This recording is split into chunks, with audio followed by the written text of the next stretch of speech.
And welcome back to law preps official YouTube channel. मैं हूं आपकी CR guide Nupur and welcome back to mission CR with me. अगर आपने मेरा last video देखा था तो आपको पता होगा कि हमने लास्ट वीडियो में एक डायग्नोस्टिक टेस्ट किया था जिससे आपको आपका करंट सीआर लेवल पता चला होगा, आप कहां स्टैंड करते हो आपको ये पता चला होगा।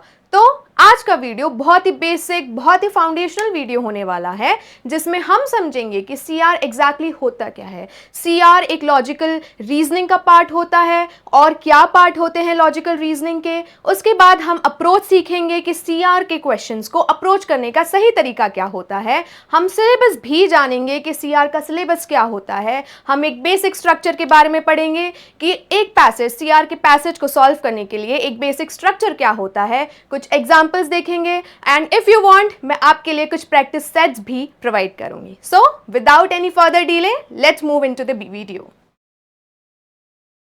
Now let's start with the very basics, that is very basics of critical reasoning. What exactly is critical reasoning? Critical reasoning होता क्या है? अब बहुत सारे लोग बोलते हैं मैम क्रिटिकल रीजनिंग समझ नहीं आता, क्रिटिकल रीजनिंग टफ होता है। But let me tell you all, critical reasoning एक स्किल होता है। It is based on logic, जो ट्रेनेबल स्किल होती है। ठीक है, क्रिटिकल रीजनिंग में हम आर्ग्यूमेंट को समझते हैं, हम लॉजिक को एनालाइज करते हैं और काफ़ी सारी चीज़ें भी समझते हैं क्रिटिकल रीजनिंग में। क्रिटिकल रीजनिंग एक ऐसी स्किल होती है जो हम डे टू डे लाइफ में यूज़ करते हैं। हम for example just imagine a situation where you demand an iPhone from your parents. ठीक है, अब इस डिमांड को सपोर्ट करने के लिए तुम अपने पेरेंट्स के सामने कुछ आर्ग्यूमेंट्स रखते हो। ठीक है, and at the same time parents आपके इस आर्ग्यूमेंट को डिनाई करने के लिए, if they don't want to give you an iPhone, वो अपने कुछ लॉजिक बेस्ड आर्ग्यूमेंट्स रखते हैं टू सपोर्ट देयर लॉजिक। ठीक है, साथ ही में वो कुछ अजम्पशंस भी प्रोवाइड करते हैं and those assumptions are unsaid. ठीक है, वो बस एक लॉजिक पे बेस्ड होते हैं। वो सोचते हैं कि अगर हमने इसे आईफोन दिया तो शायद इसका ध्यान पढ़ाई से हट जाएगा। नाउ अब ये जो अजम्पशन होता है या ये जो उनका काउंटर आर्ग्यूमेंट होता है, आप उसको ईदर वीकन करने के लिए कुछ आर्ग्यूमेंट्स रखते हैं या फिर अपने ही आर्ग्यूमेंट को स्ट्रेंथन करने के लिए कुछ आर्ग्यूमेंट्स रखते हैं। सो जो सीआर होता है वो एक स्किल होती है which is inherent in you. ठीक है, सो आपको बस और बस सीआर में थोड़ी प्रैक्टिस की ज़रूरत होती है, बाकी सीआर आपको अच्छे से आता है। तो CR is not at all tough. CR एक ट्रेनेबल सब्जेक्ट होता है। You just need to apply the right logic. Now moving forward to the next slide of our video, talking about the syllabus of logical reasoning. Now guys, as such हमारे लॉजिकल reasoning का कोई भी fixed syllabus नहीं होता है, but बहुत सारे बच्चे मुझसे पूछते हैं कि मैम एग्जैक्ट फॉर्मेट क्या है, एग्जैक्ट सिलेबस क्या है। सो मैंने बस एक ब्रेक डाउन के लिए, एक जनरल अंडरस्टैंडिंग के लिए कुछ चीज़ें प्रोवाइड की है, बट कंसोर्शियम की साइड से एक पूरा बेसिक स्ट्रक्चर या फिर बेसिक सिलेबस नहीं होता है। But for you all, syllabus के लिए हमारे लॉजिकल रीजनिंग में दो पार्ट्स होते हैं। One is CR and the other one we have is AR. AR is analytical reasoning and CR is just a part of logical reasoning, right? Now, CR जो होता है वो एक पैराग्राफ बेस्ड या मैं कह सकती हूँ एक पैसेज बेस्ड क्वेश्चंस होते हैं हमारे लॉजिकल रीजनिंग में। उसके अंदर हमें एक 400 to 450 वर्ड्स का एक पैसेज प्रोवाइड किया जाता है, followed by 4 to 5 questions. Now वो जो क्वेश्चंस होते हैं उनके मेन टॉपिक्स क्या होते हैं? So these are the topics which are been covered in our question paper, right? Now critical reasoning के एसेंशियल्स होते हैं जैसे कि वीकनिंग, स्ट्रेंथनिंग, अजम्पशन, इन्फरेंस जैसे क्वेश्चंस होते हैं। Second, analytical reasoning tools, as I mentioned before कि logical reasoning का एक पार्ट एनालिटिकल रीजनिंग भी होता है जिसमें सिटिंग अरेंजमेंट्स पूछे जाते हैं और फैमिली रिलेशंस पूछे जाते हैं। Now third, we have logical connectives and fallacies. कई बार लॉजिकल कनेक्टिव्स और फैलेसीज के क्वेश्चंस भी पूछे जाते हैं. Then we have inference and conclusion based questions, then we have strength and weaken assumptions questions, then flaw and parallel reasoning. Now flaw and parallel reasoning के questions भी कई बार पूछ लिए जाते हैं. पैरेलल रीजनिंग वो होता है जहाँ पे हमें दूसरी सिचुएशन में सेम टाइप की रीजनिंग अप्लाई करनी होती है जो हमारे पैसेज में दी जाती है, राइट. सो ऐसा कोई फिक्स्ड सिलेबस नहीं होता है हमारे सीआर का, बट हाँ हम ये चीज़ बेसिक चीज़ें एक्सपेक्ट कर सकते हैं हमारे एग्जाम में, right. Now moving forward, now what should be your approach to CR. आपकी अप्रोच कैसी होनी चाहिए सीआर क्वेश्चंस के लिए.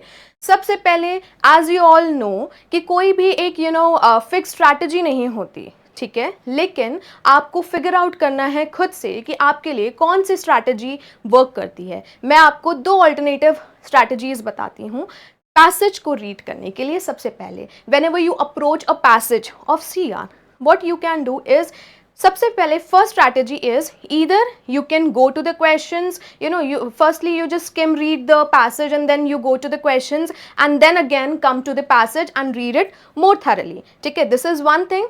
Second strategy can be you read the passage carefully, make a understanding of the passage nicely and then move forward to the questions and then answer the questions nicely. So ये 2 चीज़ें होती हैं, ये 2 strategies होती हैं जो आप use कर सकते हो while approaching a CR passage. Now again questions को अप्रोच करने के लिए क्या स्ट्रैटेजीज होती हैं, ठीक है. Again there are 2 fold strategies for approaching CR questions, ठीक है.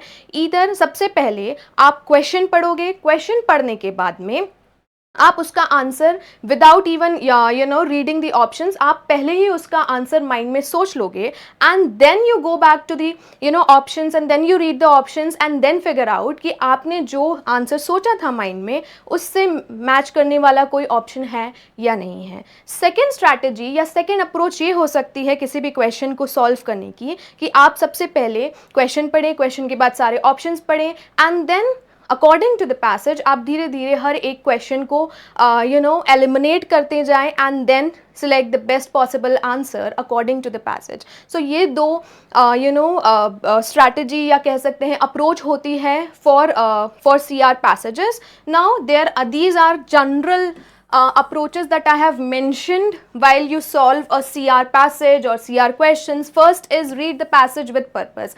पैसेज को इंटेंशन के साथ पढ़ना है, पैसेज को जल्दी जल्दी नहीं पढ़ना है. हमेशा पूछना है कि इस पैसेज में ऑथर किस पॉइंट को या किस आर्गुमेंट को प्रूव करना चाहता है. Always look for connective words, ठीक है, जैसे कि हेंस, देयरफॉर, कंक्लूजन क्या है, इससे आपको पता चल जाएगा आपका कंक्लूजन क्या है. So always scheme for the words, extreme words, ठीक है, कनेक्टिव वर्ड्स, कुछ वर्ड्स पे फोकस करना है हमें. Secondly identify the argument structure, argument के स्ट्रक्चर को आइडेंटिफाई करना है. बेसिक स्ट्रक्चर होता है हर एक आर्ग्यूमेंट का, जैसे कि प्रीमाइस, रीजनिंग, कंक्लूजन, ये हम आगे वाले वीडियो में और अच्छी तरीके से जानेंगे. बट यही सही अप्रोच होती है कि सबसे पहले पैसेज का एक बेसिक स्ट्रक्चर हमें आइडेंटिफाई करना है. Thirdly read the questions carefully. कई बार बच्चे मेरे पास आते हैं एंड बोलते हैं कि मैम हमने ये तो ऑप्शन में एज इट इज़ दिया हुआ है पैसेज में, बट स्टिल हमसे नहीं हुआ या हमारा गलत हो गया.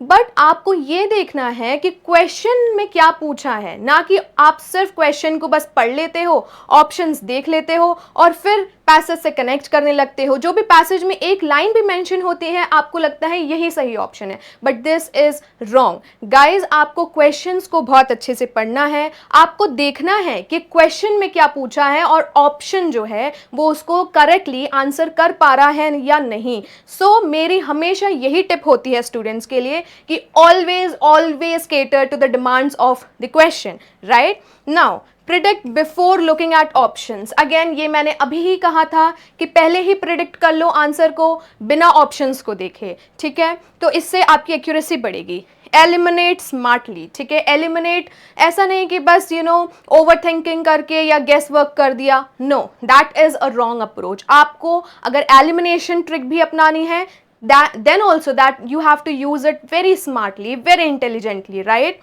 Now moving forward, moving forward to our question types now, किस तरीके के क्वेश्चंस पूछे जाते हैं हमारे CR के पार्ट में. सो first is the find the assumption questions. हमें अज्यूम करना होता है. अजम्पशन ऐसी चीज होती है जो गिवन नहीं होता पैसेज में. We just have to assume based on our logical understanding, right. So it is given in the invisible format.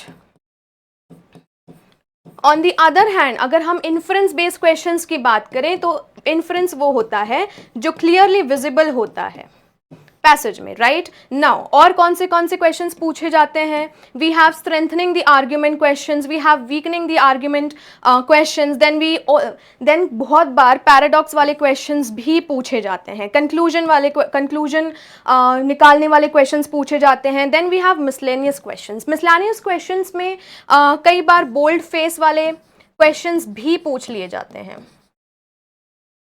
Now you might ask me कि मैम ऐसे तो कोई क्वेश्चंस पूछे नहीं आज तक, but guys we never know. CLAT 2026 is exam जो बहुत अनप्रिडिक्टेबल है. कब क्या पूछ ले हमें नहीं मालूम. तो हमें हर सिचुएशन के लिए, हर क्वेश्चंस के लिए रेडी रहना है कि कुछ भी पूछ ले हमें वो आना चाहिए, right. So these are the basic question types that has been asked in the CR passages, or I can say in the exam and logical reasoning. Now moving forward to the basic CR structure.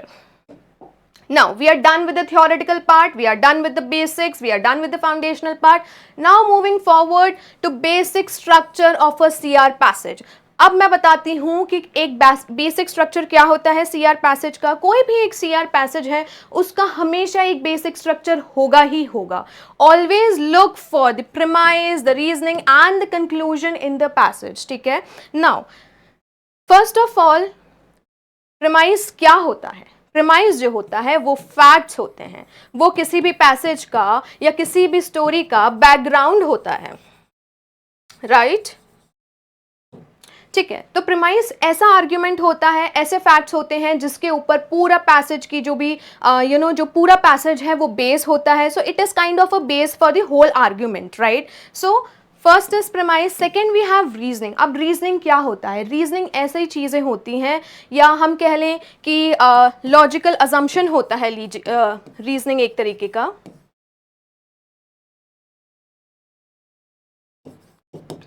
C reasoning में क्या होता है guys कि reasoning में हमें पता करना होता है. इनफैक्ट रीजनिंग दी जाती है पैसेज में, जो भी आर्ग्यूमेंट है उसके फॉर्म में या उसके अगेंस्ट में रीजनिंग दी जाती है. कई बार रीजनिंग एविडेंस के फॉर्म में भी होती है जिसमें डेटा प्रोवाइड किया जाता है, right. Now last we have is conclusion.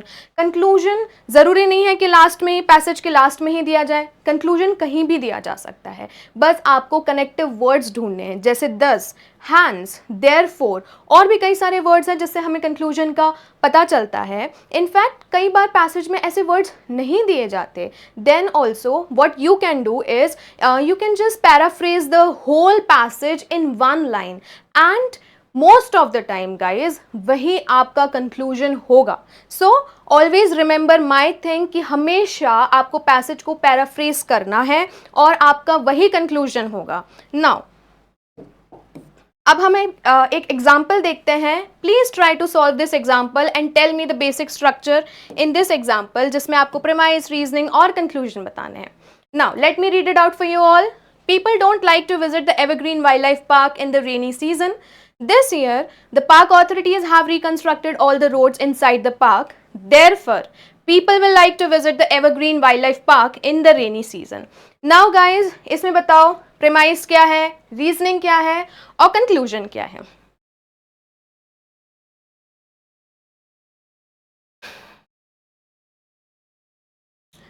Now मैं बताती हूँ.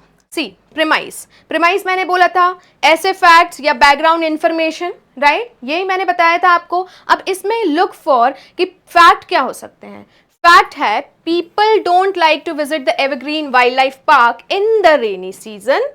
This year the park authorities have reconstructed all the roads inside the park. ये facts दिए हुए हैं आपको. ये पूरा stimulus इन facts के ऊपर टिका हुआ है, ठीक है, कि जो लोग हैं वो एवरग्रीन वाइल्ड लाइफ पार्क जो है वो रेनी सीजन में जाना पसंद नहीं करते हैं, क्योंकि और ठीक है, पसंद नहीं करते हैं। एंड दिस ईयर ऑल्सो एक और फैक्ट दिया है कि इस साल पाक अथॉरिटीज जो है उनने सारी रोड्स रिकंस्ट्रक्शन करवा दी गई है, right. So this is your facts. Now second we have is reasoning. अब रीजनिंग क्या है या अजम्पशंस, इंप्लाइड लॉजिक क्या है, इससे आपको लॉजिक क्या निकल रहा है? Just tell me, just look at the passage and tell me. It is a implied logic, it is not given in the passage. आपको अपना लॉजिक लगा के बताना है कि रीजनिंग क्या है। सी, मैं बताती हूं रीजनिंग क्या है। ऐसा पार्क जहां पे लोग रेनी सीजन में जाना नहीं पसंद करते हैं, दिस इज वन फैक्ट। दूसरा फैक्ट ये दिया है कि अब रोड्स रिकंस्ट्रक्ट करवा दी गई है पार्क अथॉरिटीज के लिए, अथॉरिटीज के थ्रू, राइट। सो इसमें एक इम्प्लाइड लॉजिक ये है कि हो सकता है कि रोड्स डैमेज हो, इसीलिए रिकंस्ट्रक्शन हुआ है, right. So this can be our implied logic. Now, अगर हम conclusion देखें, again conclusion is mentioned in the passage. Therefore, people will like to visit the Evergreen Wildlife Park in the rainy season, right? So therefore is the word जिस पे आपको highlight करना है. This is a conclusory remark, right? So therefore, people will like to visit the Evergreen Wildlife Park in the rainy season. Make sense, guys? क्या हमारा applied logic, is it making sense or not? ठीक है, कि क्योंकि people don't like to visit the Evergreen Wildlife Park in rainy season because and also authorities ने, park authorities ने reconstruction करवाई है रोड। क्यों?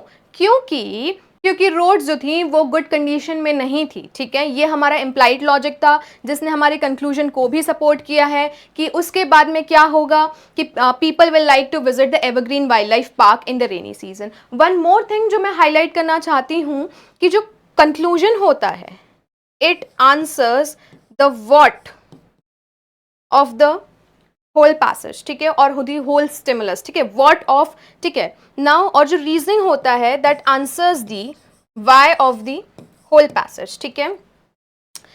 कंक्लूजन पूछता है क्या हुआ, ठीक है, रीजनिंग बताती है क्यों हुआ, ठीक है। तो ऑलवेज लुक, तुम जब इसमें मेरा क्या हुआ और क्यों हुआ वाला लॉजिक अप्लाई करोगे तो तुम्हें और बेटर अंडरस्टैंडिंग समझ आएगी कि क्या है और कैसे है। Now That's all for today, guys. आज का वीडियो बहुत ही बेसिक, बहुत ही फाउंडेशनल वीडियो था, लेकिन नेक्स्ट वीडियो से हम लोग प्रैक्टिस क्वेश्चन स्टार्ट करेंगे, एक पर्टिकुलर टॉपिक को उठाएंगे, maybe assumption, maybe inference, और फिर हम प्रैक्टिस करना स्टार्ट करेंगे साइड बाय साइड मैं आपको कॉन्सेप्ट्स भी एक्सप्लेन करूंगी, जिसमें सबसे पहले मैं आपको कॉन्सेप्ट एक्सप्लेन करूंगी एंड देन फिर हम उसके प्रैक्टिस सेट्स लगाएंगे। ऑल्सो गाइज, अगर आपको बेसिक स्ट्रक्चर के लिए कुछ प्रैक्टिस क्वेश्चंस की ज़रूरत हो, so do let me know in the comment section below and I will provide you the practice sets for identifying the basic structure of the stimulus. Now until then stay tuned and happy learning because CR एक ऐसी skill है जो tough नहीं होता लेकिन trainable होता है, right? Until then, see you.